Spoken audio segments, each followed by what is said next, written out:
श्रीमान् वेङ्कटनाथार्यः कवितार्किककेसरी वेदान्ताचार्यवर्यो मे सन्निधत्तां सदा हृदि ज्ञानानन्दमयं देवं निर्मलस्फटिकाकृतिम् आधारं सर्वविद्यानां हयग्रीवमुपास्महे श्रीमद्रङ्गशठारिसंयमिबराल्लब्धागमान्तद्वयं श्रीमद्वीररघूत्वहात्यषडजित्पादारविन्दाश्रयं श्रीमद्वेदवदंशदेशिकयतेः कारुण्यवीक्षास्पदं सेवे रङ्गधुरीणशासनवसं नारायणं योगिनम् श्रीमद्रङ्गशठारियोगिचरणन्यस्तात्मरक्षाभरं श्रीमद्रङ्गशठारिवीररघुराल्लब्धागमान्तद्वयम् ईर्ष्याडम्बविवर्जितं शुभगुणैर्भान्तं महद्वंशजं वन्दे वत्सविभूषणं बुधवरं श्रीकृष्णमार्यं सदा. ஜெய கருட சுபர்ணா. அஸ்மத் குரு பரம்பராயி நமஹ. அடியேன் சென்னையிலிருந்து லக்ஷ்மி நரசிம்மன், சரண் சேவக் மற்றும் ஸ்ரீ உவே ஏபிஎன் சுவாமியினுடைய காலக்ஷேப சிஷ்யன். சபையோருக்கு பிரணாமங்களை அடியேன் தெரிவிச்சுக்கிறேன். உலகமே இப்போது வில்லிவலம் ஸ்ரீமத் அழகிய சிங்கருடைய 100வது திருநட்சத்திரத்தை கொண்டாடிட்டு வரோம். அதாவது ஸ்ரீமத் அகோபில மடத்தின் 45வது பட்டம் ஸ்ரீமத் அழகிய சிங்கராக இருந்த ஸ்ரீமதே ஸ்ரீ லக்ஷ்மி நரசிம்ம திவ்யபாதுகா சேவக ஸ்ரீவன் ஷடகோபர் ஸ்ரீ நாராயண யதீந்திர மகாதேசிகன் அவருடைய 100வது திருநட்சத்திரத்தை கொண்டாடிட்டு வரோம். இதில் பல ஆஸ்திகர்கள் பலவிதமான கொண்டாட்டங்களை பண்ணிட்டு வரா. அதில் ஏபிஎன் சுவாமி தன்னுடைய சிஷ்யர்களுக்கு இடப்பட்ட நியமனம் என்னன்னாக்க, பெரும்பாலும் focus is on knowledge dissemination. அதாவது நாங்கள் காலக்ஷேபத்தில் என்ன கற்றுண்டோமோ அதை இந்த அக்கேஷனுக்கு சூட்டபுளாக பண்ணி அதை பல பேருக்கு தெரியப்படுத்தணும் அப்படிங்கிறது தான் இந்த உபன்யாசம் சீரீஸினுடைய நோக்கம். அதில் இப்போது இருக்கிற அக்கேஷன் அப்படின்னு பார்த்தோம்னாக்க, பங்குனி மாதம் ஸ்ரீராம நவமி, உடனே ஜெகத் பிரசித்தமான வரக்கூடிய இந்த பங்குனி உத்திர திருநன்னாள். அதாவது ராமன் அப்படின்னு சொல்லும்போதே நாரதரும் வால்மீகி பகவானும் ராமகுணங்களை பற்றி பேச ஆரம்பிக்கும் போது தான் ராமாயணம் அப்படிங்கிற காவியமே உருவாரு. அதுக்கப்புறம் விபவாவதாரம், அதாவது பெருமாள் எடுக்கக்கூடிய அவதாரங்களில் மட்டும் அந்த குணங்கள் இல்லை, அர்ச்சாவதாரம் இருக்கான் இல்லையா, கோவில்கள் தோறும் எழுந்தருளி இருக்கானே பெருமாள், அங்கேயும் இந்த குணங்களை நம்ம பார்க்கணும் அப்படிங்கிறத உலகத்துக்கு எடுத்து கூறினது யார் அப்படின்னாக்க, ஜெகதாச்சாரியரான பகவத் ராமானுஜர் அவர்கள். ராமானுஜர் ஒரு பங்குனி உத்திர திருநாளில் ஸ்ரீரங்கம் திவ்ய தம்பதி ரங்கநாயகி தாயார் மற்றும் நம்பெருமாள் சேர்ந்து ஒரே பீடத்தில் எழுந்தருளி இருக்கும்போது அங்கே கத்தியத்ரயம், அதாவது சம்ஸ்கிருதம் இன் ப்ரோஸ் ஃபார்மில் 3 கத்தியங்கள், அதனால தான் அதை கத்தியத்ரயம் அப்படின்னு சொல்கிறோம். அதில் பெரிய கத்தியமான சரணாகதி கத்தியம், சிறிய கத்தியமான ஸ்ரீரங்க கத்தியம், அப்புறம் வைகுண்ட கத்தியம், 3 கத்தியங்களை சுவாமி ராமானுஜர் அருளி செய்தார். அதில் இருக்கிற மாதிரி அர்ச்சாவதாரம் மற்றும் விபவாவதாரம், இதில் பெருமாள் காண்பிக்கக்கூடிய குணங்களின் அனுபவம் வேறு எங்கேயுமே கிடையாது அப்படின்னு வில்லிவலம் அழகிய சிங்கர் தன்னுடைய எழுத்துக்களில் தெரிவிக்கிறது உண்டு. அதாவது பெருமாள் அவதாரங்கள் எடுக்கும் போதும் சரி, இன்னைக்கு அர்ச்சாவதாரமாக விக்கிரக ரூபமாக நம்மை போன்றவர்களும் ஆராதிக்கக்கூடிய ஒரு நிலையில் பெருமாள் இருக்காரே, அதாவது கோவிலில் இருக்கிற விக்கிரகம் மட்டும் இல்லை, நம்மளுடைய வீடுகளில் எழுந்தருளி இருக்கக்கூடிய சாலக்கிராமத்தின் ரூபியாக பெருமாள் இருக்காரே, அந்த பெருமாளுக்கும் இந்த எல்லா குணங்களும் உண்டு அப்படிங்கிறதையும் கண்டிப்பாக ஆழ்வார்கள் ஆச்சாரியர்கள் எஸ்டாப்ளிஷ் பண்ணியிருக்காங்க. அதில் குறிப்பாக இன்றைக்கும் பெருமாள் பண்ணிட்டு இருக்கிற காரியம் என்ன அப்படின்னா, தன்னை அண்டினவர்களை ரட்சிப்பது அப்படிங்கிற காரியத்தை பெருமாள் விடாமல் பண்ணிட்டு இருக்கான், எல்லா காலத்திலையும் எல்லா நேரத்திலையும். அதில் சரணாகத்தன் அப்படின்னா பெருமாளை அண்டினவன், அவனை ரட்சிப்பதற்கு உண்டான பிரதானமான குணங்கள் 12. அந்த பிரதானமான குணங்களுக்கு அடுத்தபடியாக இருக்கக்கூடிய சில முக்கியமான குணங்கள் அப்படிங்கிறது உண்டு. எப்படி நாம் பிரசித்தமானதை திவ்ய தேசங்கள்னு சொல்லி ஊர்கள் கோவில்களை திவ்ய தேசங்கள்னு சொல்கிறோம், ஆழ்வார்கள் பாடினதை, அதுக்கு அப்புறமா இருக்கக்கூடிய சில இடங்கள் இருக்கு இல்லையா, புரி, மன்னார்குடி, வடுவூர் மாதிரி இருக்கக்கூடிய இடங்கள் எப்படி அபிமான ஸ்தலங்கள்னு சொல்கிறோமோ, அதே மாதிரி சரணாகத்த ரக்ஷணம் அப்படின்னு வரும்போது பிரதானமான 12 குணங்கள், அதுக்கப்புறம் இருக்கக்கூடிய சில முக்கியமான குணங்கள் அப்படின்றது தெரிய வருது. இதில் சுவாமி ராமானுஜர் தன்னுடைய சரணாகதி கத்தியத்தில் இந்த குணங்கள் எல்லாத்தையுமே லிஸ்ட் பண்றார். அதாவது சரணாகத ரக்ஷணத்துக்கு தேவையான முக்கியமான குணங்களை ஒரு சூர்ணிக்கையில் டிஸ்கிரைப் பண்றார். அது என்னங்கிறத இப்போ பார்ப்போம். ஸ்வாபாவிக அனவதிகாதிசய ஞான பல ஐஸ்வர்ய வீரிய சக்தி தேஜஸ் சௌஷீல்ய வாத்சல்ய மார்தவ ஆர்ஜவ சௌஹார்த சாமிய காருண்ய மாதுரிய காம்பீரிய ஔதாரிய சாதுரிய ஸ்தைரிய தைரிய சௌரிய பராக்கிரம சத்யகாம சத்யசங்கல்ப கிருதித்வ கிருதஜ்ஞத்யாதி அசங்கேய கல்யாண குணகணௌக மகார்ணவா. இதுல பிரதானமான 12 குணங்கள் சௌஷீல்யம் தொடங்கி ஸ்தைரியம் அப்படிங்கிற குணம் வரைக்கும். அதுக்கப்புறம் இருக்கக்கூடிய முக்கியமான குணங்களுக்குள்ள கிருத்தித்வம் கிருதஜ்ஞதா அப்படிங்கிற 2 குணங்களை ஒரு பேரா சொல்றா.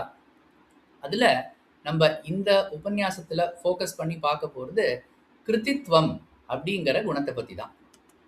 இதை பற்றி சுவாமி ராமானுஜர் கத்தியத்திரயத்தில் அனுசந்தானம் பண்ணினதை தான் எடுத்துட்டு வியாக்கியானம் பண்ணக்கூடிய பூர்வாச்சாரியர்கள் சுதப்பிரகாசிகாச்சாரியர், பெரியவாச்சான் பிள்ளை, சுவாமி வேதாந்த தேசிகன் போன்ற மகனீயர்கள்லாம் இதுக்கு டீட்டெயில்டாக வியாக்கியானம் பண்ணியிருக்கா.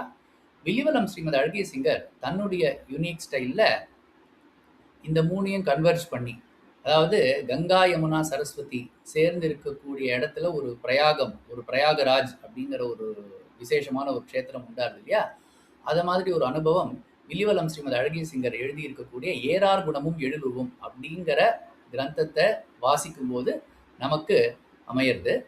இதுல இதிகாச புராணங்கள்லேருந்து பல உதாரணங்களை எடுக்கிறார். அது மட்டும் இல்ல, ஆழ்வார் பாசுரங்கள்லேருந்தும் கூட கொட்டேஷன்ஸை எடுத்து இந்த அர்த்தத்தை பூர்வாச்சாரியர்கள் நமக்கு ஸ்தாபனம் பண்றார். இப்போ கிருத்தித்வம் அப்படிங்கிற சொல், அந்த குணம் இருக்கு இல்லையா, அதுக்கு பலவிதமான அர்த்தங்கள் அப்படின்னு சொல்றதை காட்டிலும் பல லேயர்டு மீனிங்ஸை எடுத்து காட்டுறா நம்முடைய பூர்வாச்சாரியர்கள். அது என்ன லேயர்டு மீனிங்ஸ் அப்படிங்கிறத இப்போ ஒன்னொன்னா பார்க்கலாம். அதாவது இந்த லேயரிங்ல முதல் லெவல்ல கிடைக்கக்கூடிய மீனிங் என்ன அப்படிங்கிறத சுவாமி பெரியவாச்சான் பிள்ளையினுடைய வியாக்கியானங்கள்ல கொண்டு நம்ம தெரிஞ்சுக்க போறோம். இதுக்கு சுவாமி எடுக்கக்கூடிய உதாரணம் சங்கேப ராமாயணம் அப்படிங்கிறதுலேருந்து ஒரு ஸ்லோகம். அபிஷிச்ய சலங்காயாம் ராட்சசேந்திரம் விபீஷணம் கிருதகிருத்யஸ்ததா ராமஹ விஜ்வரஃப் பிரமுமோதஹ. இதுல ராமபிரான் காட்டக்கூடிய குணத்தை பத்தி சொல்றார். அதாவது தன் அடியார்களுக்கு செய்ய வேண்டிய நல்லது இருக்கு இல்லையா, அதனாலேயே தன் அடியார்களுக்கு நன்மைகளை பண்றதுனாலேயே தான் கிருதார்த்தனாகை அப்படின்னு. கிருதார்த்தன் அப்படின்னா என்ன அர்த்தம்னாக்க, தனக்கு ஒரு பலன் கிடைக்கிறதாக ஆறுது அப்படிங்கிற ஸ்டேட் ஆஃப் மைண்ட்ல தான் பெருமாள் எப்பவுமே இருக்கானாம். இப்போ இந்த ஸ்லோகத்துல நம்ம கவனிக்க வேண்டியது என்னன்னாக்க, முதல் வரியில பார்த்தாக்க அபிஷிச்ச லங்காயாம் அப்படின்னு, லங்காயாம் ச அப்படின்னு, லங்கையிலும் அப்படின்னு அர்த்தம். லங்கையிலும் அப்படின்னா என்ன பண்றார் பெருமாள் அப்படின்னா, விபீஷணனுக்கு பட்டாபிஷேகம் பண்றார். அது என்ன லங்கையிலும் பட்டாபிஷேகம் பண்றாருன்னா என்ன அர்த்தம் அப்படின்னா, எப்போ விபீஷண ஆழ்வான் இங்க வந்து திருப்புலானி கரையில சரணாகதி பண்றதுக்கு வந்தாரோ அந்த இடத்துலயே அவருக்கு ஒரு பட்டாபிஷேகம் பண்ணியாச்சு. அதுக்கப்புறம் லங்கையில ராவணவதத்துக்கு அப்புறம் இன்னொரு பட்டாபிஷேகத்தை பண்றாரு. அந்த விபீஷண ஆழ்வானுக்கு பட்டாபிஷேகம் பண்ணதுக்கு அப்புறம் தான் அப்பாடா அப்படின்னு ராமன் தனக்கு ஏதோ ஒரு பலன் கிடைச்ச மாதிரி ஃபீல் பண்ணாராம். இதுல உத்தர பாகம், அதாவது இந்த 2வது வரி இருக்கு அந்த ஸ்லோகத்துல, அதை பார்க்கும்போது கிருதகிருத்யஸ்ததா ராமஹா விஜ்வரஃப் பிரமுமோதஹ அப்படின்னு சொல்றா. அதாவது இந்த ததா அப்படிங்கிறத எல்லா வார்த்தையோடையும் சேர்க்கணும் அப்படின்னு சொல்லி ரொம்ப அற்புதமா வியாக்கியானம் பண்ணியிருக்கா. அதாவது ததா கிருதகிருத்யா, ததா ராமஹா, ததா விஜ்வரஹா, ததா பிரமுமோதஹா. அதாவது விபீஷண ஆழ்வானுக்கு எப்போ பட்டாபிஷேகம் நடத்தப்பட்டதோ அப்பதான் ராமன் கிருத்தகிருத்தியன் ஆனானாம். கிருத்தகிருத்தியன்னா என்ன அர்த்தம்? கிருத்தகிருத்தியன் அப்படின்னா கிருத்தம்னா செய்ய வேண்டியது, கிருத்தியன் அப்படின்னா செய்து முடித்தவன். செய்ய வேண்டியதை செய்து முடித்தவன் அவனே கிருத்தகிருத்தியன் அப்படின்னு இருக்கு. இதுதான் சுவாமி தேசிகனும் ஸ்ரீமத் ரகசியத்திரய சாரத்தில் சரணாகதி பண்ணினவர்களை பற்றி சொல்லும்போது கிருத்தகிருத்திய அதிகாரம் அப்படிங்கிற ஒரு செப்பரேட் சாப்டரே வைக்கிறார். நம்மாழ்வாரும் வானமாமலை தெய்வநாயக பெருமாள் அந்த க்ஷேத்திரத்தில் இருக்கக்கூடிய அடியார்களை பற்றி பாடும்போது செய்த வேள்வியர் அப்படிங்கிறார். அதாவது பகவான் இடத்துல பண்ணக்கூடிய சரணாகதியில் ஹவிசா என்ன போடுறோம் அப்படின்னா நம்ம ஆத்மாவையே அதில் சேர்க்குறோம் இல்லையா. அதனால் அந்த வேள்வியை அந்த ஆத்மாவை அந்த வேள்வியில இட்டு செய்த வேள்வியர் ஆனார்கள். யார் அப்படின்னாக்க பண்ண வேண்டியதை பண்ணி முடித்த கிருத்தகிருத்தியர்கள் அப்படின்னு. இப்போ விபீஷ்ண ஆழ்வானுக்கு பட்டாபிஷேகம் பண்ணதுனாலேயே தான் பண்ண வேண்டியதை பண்ணி முடிச்சவன் ஆனான். அதுக்கப்புறம் அடுத்தது கிருத்தகிருத்திய ததா ராமஹான்னு வந்திருக்கு இல்லையா. ததா ராமஹா அப்படின்னு ராமஹா என்கிற சொல்லுக்கு அர்த்தம் என்னன்னாக்க அழகன் அப்படின்னு அர்த்தம். இப்போ இந்த பண்ண வேண்டிய காரியத்தை பண்ணி முடிச்சதுனாலதான் ராமன் அழகனானானான். இல்லைன்னா அவன் அராமனாக இருந்தான், அதாவது அழகற்றவனாக இருந்தான் அப்படின்னு சொல்லப்பட்டிருக்கு. அதுக்கப்புறம் மூணாவது அர்த்தம் ததா விஜ்வரஹா, அதாவது இதை பண்ணினதுக்கு அப்புறம் தான் ராமன் கவலையற்றவனாக ஆகிறான். அதுக்கப்புறம் ததா பிரமுமோதகா, கவலை இல்லாதம இருந்தா மட்டும் போருமா? நெகட்டிவ்லேருந்து ஜீரோக்கு வந்துட்டோம், இப்போ ஜீரோலேருந்து பாசிட்டிவ் போக வேண்டாமா? இதை பண்ணின பிறகுதான் ராமன் மகிழ்ந்தான் அப்படின்னும் தெரிய வருது. டு சமரைஸ், ததா கிருத்தகிருத்தியா, ததா ராமஹா, ததா விஜ்வரஹா, ததா பிரமுமோதகா.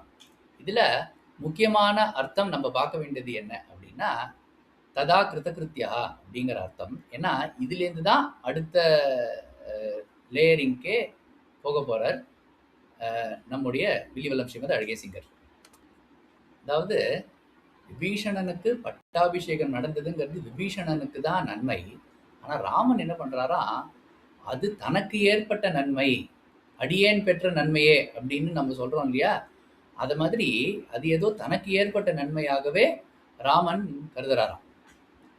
அது மட்டும் இல்லை, இதுக்கு அடுத்த லெவலில் பார்க்க போகும்போது அடியார்கள் ஒரு டார்கெட் அச்சீவ் பண்ணுறதுக்கு அவள் என்ன பண்ணணுமோ அதை இவங்கிட்ட சரணம்னு புகுந்துட்டாக்க அதை தானே பண்ணுறது. இது அடுத்த லெவல். இந்த அடுத்த லெவலுக்கு போகிறதுக்கு முன்னாடி இந்த விபீஷண பட்டாபிஷேகத்தில் அஸ்மத் ஆச்சாரியன் ஸ்ரீ ஏபிஎன் சுவாமி காலக்ஷேபங்களில் சொன்னது நினைவுக்கு வருது. அதாவது ததா விஜ்வரஹான்னு ஒரு ஒரு ஒரு வாக்கியம் வந்தது இல்லையா. ராமனுக்கு என்ன கவலை அப்படின்னா, ஒருவேளை திருப்புலானி கரையில் பட்டாபிஷேகம் பண்ணிட்டோம், அதுக்கப்புறம் அங்கே போய் ராவணனை ஜெயிச்சாதான் அவனுக்கு லங்கா ராஜ்ய பட்டாபிஷேகமே பண்ண முடியும். அதனால ஒருவேளை இங்கே பட்டாபிஷேகம் பண்ணிட்டோமே, அதாவது இன்அடிக்குவேட் ரிசோர்ஸஸ் இருக்கும்போது ஒரு அஷூரன்ஸ் கொடுத்துட்டோமே, அதனால நம்மளால் அதை அச்சீவ் பண்ண முடியுமோ முடியாதோ அப்படிங்கிற கவலையான ராமனுக்கு சான்ஸே கிடையாது. எப்போ 14,000 ராட்சசர்களை ஒரே ஆளா நின்று தோலாத தனி வீரனாக ராமன் வென்றாரோ, அப்போ எதிர்பக்கத்தில் இருக்கக்கூடிய ஆட்களினுடைய சக்தியை பற்றி பரமாத்மாவான ராமனுக்கு கவலையே கிடையாது. பெருமாள் கவலைப்படுறதெல்லாம் எதுக்குன்னா, இந்த விபீஷணன்கிற ஒரு பக்தன் இருக்கான் இல்லையா, ஒரு அடியவன், அவனுடைய மைண்ட் செட்டை நினச்சிதான் பெருமாள் நினைக்கிறார் இவனுக்கு லங்கா ராஜ்ய பட்டாபிஷேகத்தை இவனுக்கு கொடுத்துடணும் அப்படின்னு. ஆனால் விபீஷ்ண ஆழ்வானுடைய ஸ்டேட் ஆஃப் மைண்ட் எப்படி இருக்கு, இதெல்லாம் எனக்கு போறவே போறாது, நான் உங்ககிட்ட சரணம்னு சொல்லி வந்தது எதுக்குன்னா நித்திய கைங்கரியத்துக்கு, உன்னுடைய திருவடியிலிருந்து கைங்கரியம் பண்ணுறதுக்கு தானே தவிர நீ என்னை ராஜாவாக்கி என்னை கயட்டி விடலான்னு பார்க்குறியா அப்படிங்கிற ஸ்டேட் ஆஃப் மைண்டில் விபீஷணன் இருப்பான். அதனால எப்படியாவது விபீஷணனை இந்த இடத்துக்கு ராஜாவாக உட்கார வச்சுட்டோம்னாக்க நமக்கு அந்த கவலை தீர்ந்தது அப்படின்னு ராமன் நினைக்கிறாராம். எப்படி குலசேகர் ஆழ்வார் தானும் நின்னையே தான் வேண்டி நீள் செல்வம் வேண்டாதான் தன்னையே தான் வேண்டும் செல்வம் போல் அப்படின்னு சாதிச்சாரோ, அதாவது யார் ஒருத்தன் பெருமாள் கைங்கரியம் மட்டுமே வேணும் அப்படின்னு நினைக்கிறானோ அவனுக்கு கைங்கரியத்தையும் கொடுத்து இந்த லோகத்தில் இருக்கிறதுக்கு தேவையான சௌக்கியங்களையும் பெருமாள் என்ன பண்ணுறான்னா, அவள் வேண்டாம் வேண்டாம் அப்படின்னு சொன்னாலும் தானே என்ன பண்ணுறான், அவள் பேரில் அதை டு சம் எக்ஸ்டென்ட் அதை இம்போஸ் பண்ணுறான் அப்படின்னு கூட நம்ம சொல்லலாம். இது ஒரு லேயர். அதாவது அடியார்களுக்கு கிடைக்கக்கூடிய நன்மைக்கு மீறி தனக்கு ஒரு நன்மை கிடையாது. அவளுக்கு என்ன நன்மையோ அதுவே தான் பெற்ற நன்மை அப்படின்னு நினைக்கக்கூடிய ராமபிரான். இதுக்கு அடுத்த லெவல் எப்படின்னாக்க, அடியார்கள் ஒரு டார்கெட் அச்சீவ் பண்ணணும்னாக்க அவ ஒரு காரியம் பண்ணணும் இல்லையா, அந்த காரியத்தை தானே இழுத்து போட்டு பண்றது, அதுவே தனக்கு கிடைத்திருக்கக்கூடிய பெரும் பேரா நினைக்கிறது. இதுதான் கிருத்தித்வம் அப்படின்னு சாதிக்கிறார் பெரியவாச்சான் பிள்ளை. தானும் இவர்கள் கர்த்தவியங்களை அடைய தானே ஏறிட்டு கொண்டிருக்கை என்ன உமாம் அப்படின்னு சாதிக்கிறார்.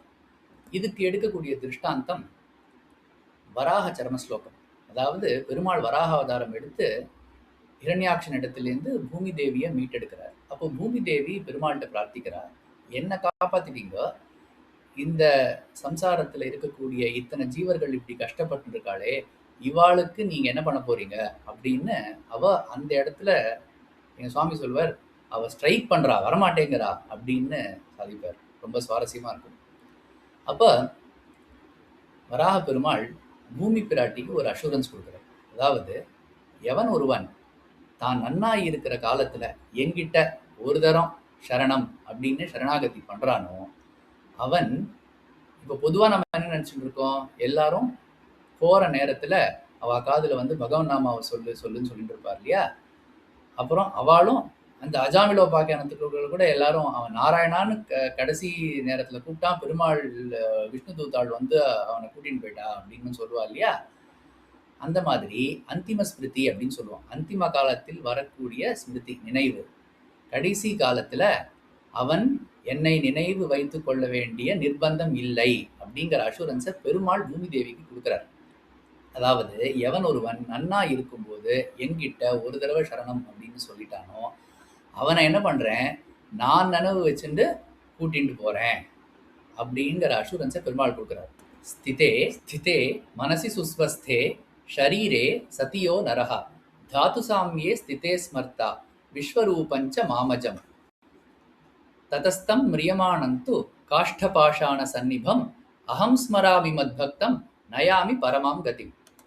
அதாவது சதா சர்வ காலமும் பக்தி யோகத்தை பண்ணி அந்திம ஸ்மிருதியில பெருமாளுடைய நினைவை வச்சுண்டு எவன் உயிரை விடுகிறானோ அவனே உயர்ந்த பதவியான ஸ்ரீவைகுண்டத்தை அடைவான் அப்படிங்கிறது தான் சாஸ்திரங்கள் விதிக்கக்கூடிய உபாயம். ஆனா பெருமாள் என்ன பண்றான்னா, இவன் அதை பண்ண வேண்டாம், ஏன்னா இந்த காலத்துல எல்லாருக்கும் பக்தி யோகம் பண்றதுக்கான காம்பிடன்சி இல்லை, என்கிட்ட ஒரு தரம் சரணம்னு சொல்லிட்டாக்க நான் அவளை நினைவுல வச்சுட்டு கூட்டின்னு போறேன். வல்லார் முயல்க வலி இழந்தார் என்னை தொழுகவென்று எல்லா தர்மம் உரைத்தவன் இன்னடி சேர்ந்தனமே அப்படிங்கிறார் சுவாமி தேசிகன் தானும் சரமஸ்லோக சுருக்கு அப்படிங்கிற தேசிக பிரபந்தத்துல. அதாவது வேறெல்லாம் நிற்கும் நிலை நானே நிற்பன் அப்படின்னு சொன்ன மாதிரி பக்தி யோகம், இந்த பக்தன் பண்ணி போக வேண்டிய பக்தி யோகம், பிரயத்தனப்பட்டு பண்ண வேண்டிய இந்த பக்தி யோகம், அதை பெருமாள் என்ன பண்றான், சுலபமாக்கி தானே அதனுடைய ஸ்தானத்திலிருந்து அடியார்களை ரட்சிக்கிறான். அதாவது நம்ம பண்ண வேண்டிய காரியத்தை பெருமாள் தன் பேர்ல ஏறிட்டு தானே பண்றதுங்கிறது நமக்கு அவன் செய்யக்கூடிய மிகப்பெரிய உபகாரம் இல்லையா. இப்போ இதுக்கு அடுத்த லேயர் பார்த்தாக்க பெருமாள் எந்தெந்த விதத்துலலாம் நமக்கு உபகாரம் பண்றான் அப்படிங்கிறத பத்தி சொல்றதுக்கு எடுத்துக்காட்டாக திருவாய்மொழியிலேருந்து ஒரு பாசுரத்தை எடுக்கிறார். அதாவது ஒத்தாரை மிக்காரை இளையாய மாமாயா ஒத்தாய் எம்பொருட்கும் உயிராய் என்னை பெற்ற அத்தாயாய் தந்தையாய் அறியாதன அறிவித்து அத்தா நீ செய்தன அடியேன் அறியேனே அப்படிங்கிறார். அதாவது பெருமாளுக்கு சமமாகவும் ஒருத்தர் கிடையாது, அவனுக்கு மேலேயும் ஒரு தேவதைங்கிறது கிடையாது. இது திட்டவட்டம் இல்லையா. மாமாயா அப்படிங்கிற சப்தத்தை பிரயோகம் பண்றார் ஆழ்வார். அதாவது மாயை அப்படின்னாக்க இல்யூஷன், ஃபால்ஸ் அப்படிங்கிற அர்த்தம் கிடையாது, அத்தியாச்சரியமான அவன் செய்யக்கூடிய லீலைகள். அதனாலதான் அவனை மாயன் அப்படின்னு சொல்றோம். இவனுக்கு மேல ஒருத்தர் பண்றதில்ல. ஏன்னா, அவன் பண்ணக்கூடிய லீலைகள் எல்லாமே வந்து அன்இமேஜினபிளா பெரிய லெவல்ல இருக்குங்கிறதுனால, அவன மாமாயன் அப்படின்னு ஆச்சரியமா அட்ரஸ் பண்றார் ஆழ்வார். "நீ எப்படியெல்லாம் எனக்கு உபகாரம் பண்ணியிருக்க? அதெல்லாம் வந்து நெனச்சு கூட பார்த்து அத கணக்கிட முடியுமா? நீ ஏன் உபகாரம் பண்ற?" அப்படின்னா, "நீ உடையவன், நான் உன்னுடைய உடைமை. உபகாரம் பண்றது அப்படிங்கிறது உன்னுடைய கடமை அப்படின்னு நெனச்சுட்டு நீ பண்ற. எனக்கு அது உரிமையா இருக்கிறதுனால, அத அடியேன் ஏத்துக்கிறேன்" அப்படிங்கிறார் ஆழ்வார். பெருமாள் பண்ணக்கூடிய முதல் உபகாரம், அதாவது இந்த உலகத்தை சிருஷ்டித்து நமக்கு இந்த மாதிரி ஒரு உடம்ப குடுக்கறது. குடுக்கவே இல்ல அப்படின்னா என்ன ஆகும்னா, பிரளய காலத்துல வைகுண்டம் மட்டும் இருக்கும். இந்த பக்கம் சிருஷ்டியே இல்லாதபோது, நமக்கெல்லாம் கர்மா பண்றதுக்கு உடம்பே இல்லாம நாம்ப இருப்போம். ஆத்மாக்களாவே, ஆத்மஸ்வரூபமாவே இருப்போம். இந்த ஆத்மாவானது வைகுண்டத்துக்கு வந்து நித்திய கைங்கரியம் பண்ணணுமே, அதுக்கு இதுக்கு அதுக்கு உண்டான முழு தகுதி இதுக்கு இருக்கே அப்படிங்கிற ஒரே கருணையின் அடிப்படையில பெருமாள் என்ன பண்றான்? சிருஷ்டி பண்றான். சிருஷ்டி பண்ணும்போது, நமக்கு நம்மளுடைய கர்மாவுக்கு ஏத்த மாதிரி உடம்புகள குடுக்குறான். அதுல இந்த உலகத்துக்கு நம்ம வரத்துக்கு காரணமா இருக்கக்கூடியவர்கள் யார் அப்படின்னாக்க, தாயும், தந்தையும். இப்போ தந்தையானவன் அவர் நம்மை தாயிடம் ஒப்படைக்கிறார். தாய் அம்மா இருக்கா இல்லையா? அம்மாவினுடைய கர்ப்பத்துல நம்ம இருக்கோம். அந்த தாயாவும் இருக்கிறது பகவான் தான் அப்படின்னு சொல்லப்பட்டிருக்கு. தந்தையாய் இருந்து, தந்தைக்கும் அந்தர்யாமியாக இருந்து நம்மை தாயிடம் செலுத்துகிறார். தாய் நம்மை 10 மாதம் ரட்சித்து இந்த உலகத்துக்கு கொண்டு வரார். ஸோ அந்த தாயாய், தந்தையாய், மக்களாய், மற்றுமாய், முற்றுமாய் அப்படின்னு சாதிக்கிற மாதிரி தாயாவும் தந்தையாவும் இருக்கிறது பெருமாள் தான். தாய் தந்தையர்கள் நமக்கு இந்த உடம்ப குடுக்குறா. நம்ம இந்த உலகத்துக்கு வரத்துக்கு காரணமா இருக்கா. இப்போ அதுக்கு முன்னாடி உயிராய் அப்படின்ற ஒரு பதம் வருது இல்லையா இந்த பாசுரத்துல? அதாவது நம்ம ஆத்மாவுக்குள்ளேயும் அந்தர்யாமியாக பகவானே இருக்கான். அதுவும் பகவான், தந்தையும் பகவான், தாயும் பகவான். இப்போ உடம்பு மட்டும் இருந்தா போருமா? ஒரு தெளிந்த ஞானம் வேணும். அதாவது இந்த ஆத்மா பரமாத்மாவுக்கு அடிமை அப்படிங்கிற ஞானத்தை கொண்டு ஒரு ஆச்சாரியனின் அனுகிரகத்தால மட்டும்தான் இந்த ஞானம் வரும். அதுக்கப்புறம் தான் நம்ம பெருமாள் இடத்துல சரணாகதி அப்படிங்கிற ஒன்னையே பண்ண முடியும். இப்போ இந்த ஆச்சாரியனா இருக்கிறதும் பகவான் தான். இந்த ஆச்சாரிய சம்பந்தத்தை நமக்கு ஏற்படுத்தி கொடுக்கறதும் பகவான் தான். ஏன்னா ஒரு குருவினுடைய கிருபை வருவதற்கு எது முக்கியம் அப்படின்னா, பிரதம குரு கிருபா அப்படிங்கிறது ரொம்ப ரொம்ப முக்கியம் அப்படின்னு சுவாமி தேசிகன் தானும் ஸ்ரீமத் ரகசியத்திரய சாரத்துல தெரிவிக்கிறார். இப்படி இந்த பிரதம குரு கிருபை கொண்டு நம்ம என்ன பண்றோம்? நமக்கு ஒரு ஆச்சாரிய சம்பந்தம் அமையிறது. இந்த ஆச்சாரிய சம்பந்தத்தினால தான் நமக்கு மோட்சமே சித்திக்கிறது. ஆச்சாரியவத்தையே சர்வருக்கும் மோட்ச காரணம் என்று அறுதியிட்டார்கள் அப்படிங்கிறார் சுவாமி தேசிகன் தானும் ஸ்ரீமத் ரகசியத்திரய சாரத்துல. இந்த ஆச்சாரியன், அதாவது சதாச்சாரியன் நமக்கு திருமந்திரம், துவயம், சரமஸ்லோகம் அப்படிங்கிற ரத்தினமான 3 ரகசியங்களை நமக்கு உபதேசம் பண்றார். அதுக்கப்புறம் நாம்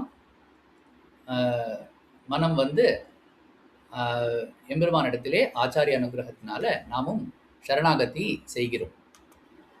இப்போ பிராக்டிக்கலா பார்த்தோம்னாக்க, நமக்கு இந்த உடம்ப கிடைத்ததை காட்டிலும் இந்த ஞானம் பிறந்து அதனால வரக்கூடிய இந்த சரணாகதி அப்படிங்கிற கிரியையினால ட்ரிகர் பண்ணப்பட்ட பெருமாளுடைய கருணை இருக்கு இல்லையா? அதனால தான் நமக்கு மோட்சமே சித்திக்கிறது. அதனால உடம்பை கொடுத்ததை காட்டிலும் ஞானத்தை கொடுத்த ஆச்சாரியன் உயர்ந்தவர் அப்படிங்கிறதும் இதிலேருந்து சித்தமா நமக்கு தெரியறது. அது மட்டும் இல்ல, திருமந்திரத்தில் பிறந்து அப்படின்னு சொல்றது உண்டு. அதாவது எப்ப நமக்கு ஆச்சாரிய சம்பந்தம் பஞ்சசம்ஸ்காரம் ஆறுதோ, அதுதான் நம்மளுடைய ரியல் பர்த். திருமந்திரோபதேசம் ஆனதுனால தான் நான் பிறந்தேன். அன்று நான் பிறந்திலேன், பிறந்த பின் மறந்திலேன் அப்படிங்கிறார் ஆழ்வார். அதனால நமக்கு ஆச்சாரிய சம்பந்தம் என்னைக்கு கிடைக்கிறதோ அன்னைக்கு தான் நம்மளுடைய ஞானத்தின் பிறவி. அந்த ஞானத்தின் பிறவியினாலேயே நமக்கு ஆச்சாரிய சம்பந்தத்தினால மோட்சம் சித்திக்கிறது. இப்போ நம்ம சரணாகதி பண்ணிட்டோம்.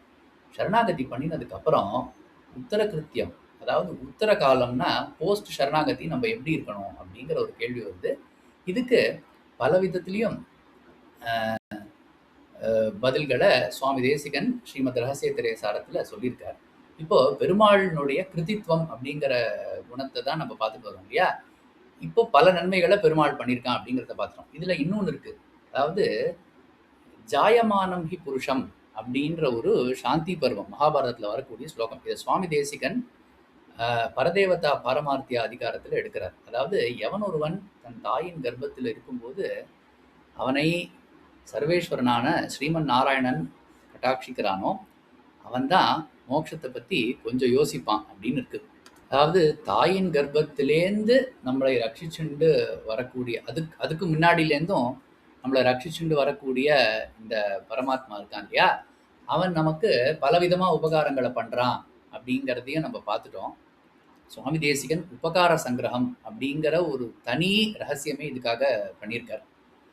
அதை அவசியம் எல்லோரும் ஒரு ஆச்சாரியனிடத்திலே காலக்ஷேபம் பண்ணி தெரிஞ்சு கொள்ள வேண்டியது. இப்போது உத்தர காலம், அதாவது சரணாகதி பண்ணிட்டாக்கா அதோட நமக்கு லைஃப் முடியறது இல்லை இல்லையா?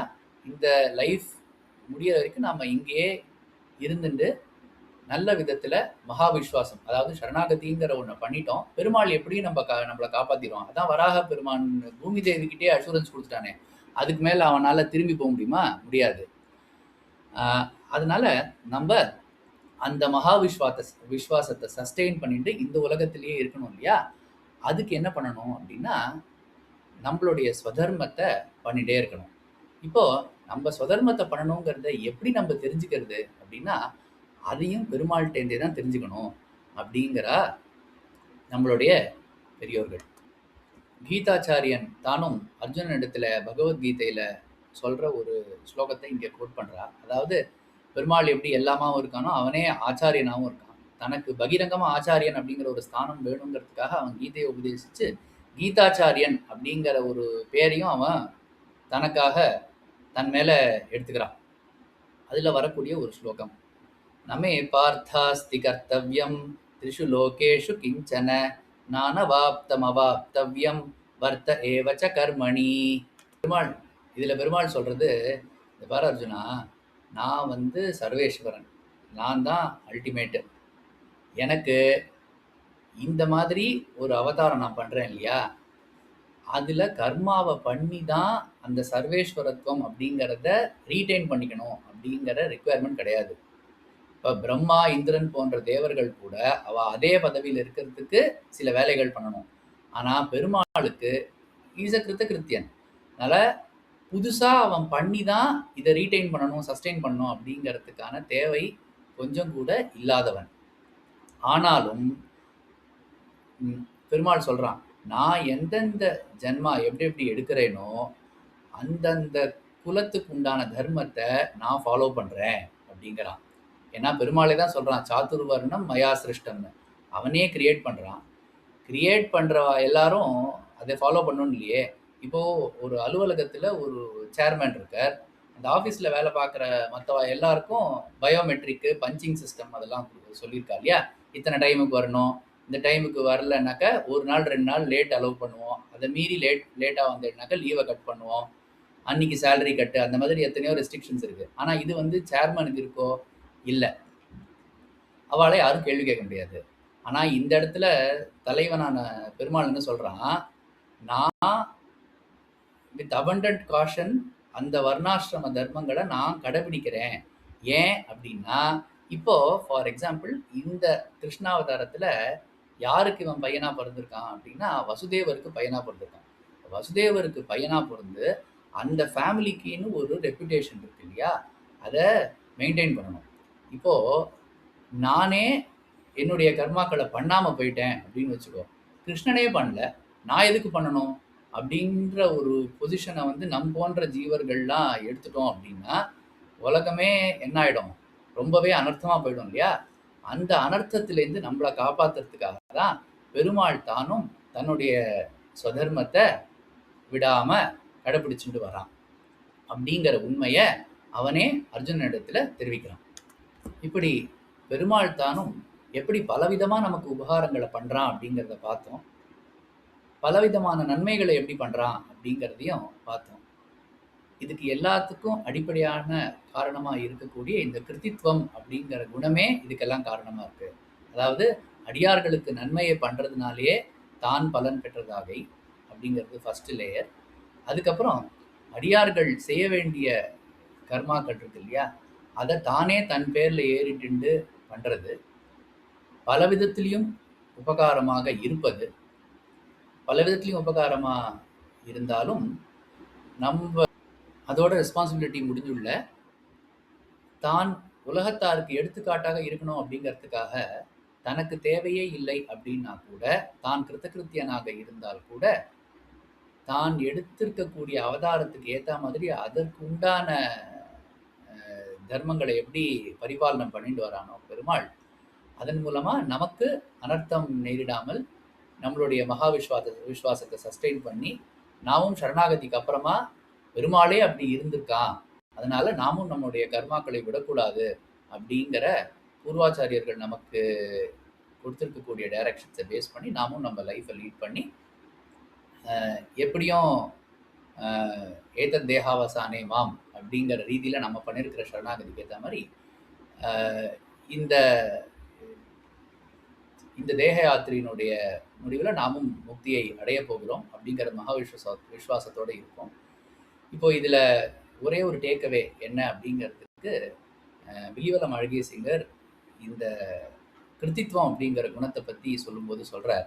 அதாவது பலவிதமாகவும் அடியார்களுக்கு பயன் கொடுக்கக்கூடிய இந்த கிருத்தித்வம் அப்படிங்கிற குணத்தை தெரிஞ்சுட்டாவது எல்லாரும் கூடிய சீக்கிரம் இந்த சரணாகதி அப்படிங்கிற உத்தமமான தர்மத்தை அனுஷ்டிச்சு நல்ல கதி அடையணும். அதாவது இங்கேயும் நன்னா சௌக்கியமா இருக்கணும், இதுக்கப்புறம் இருக்கக்கூடிய சௌக்கியத்தை பற்றி கேட்கவே வேண்டாம், எப்படியும் நம்ம சௌக்கியமாக தான் இருக்க போகிறோம் அப்படிங்கிற அஷூரன்ஸோட இதை எல்லாரும் புரிஞ்சுக்கணும் அப்படின்ற ஒரு அதே பிரார்த்தனையை அடியேனும் அஸ்மத் ஆச்சாரியனுடைய நியமனத்தினால ஏதோ ஒரு 2 வார்த்தை இங்கே சொல்லி பூர்வாச்சாரியர்களுடைய பெயர்லாம் சொன்னதுனால நம்மளுடைய வாக்குக்கும் ஒரு சுத்தி ஏற்படுறது அப்படிங்கிற ஒரு தெளிவினோட இந்த மாதிரி ஒரு வாய்ப்பை ஏற்படுத்தி கொடுத்த அடியனுடைய ஆச்சாரியன் ஸ்ரீ குருவே ஏபிஎன் சுவாமியினுடைய திருவடிவாரங்களில் நன்றியை தெரிவிச்சுட்டு அடியேன் அமைகிறேன்.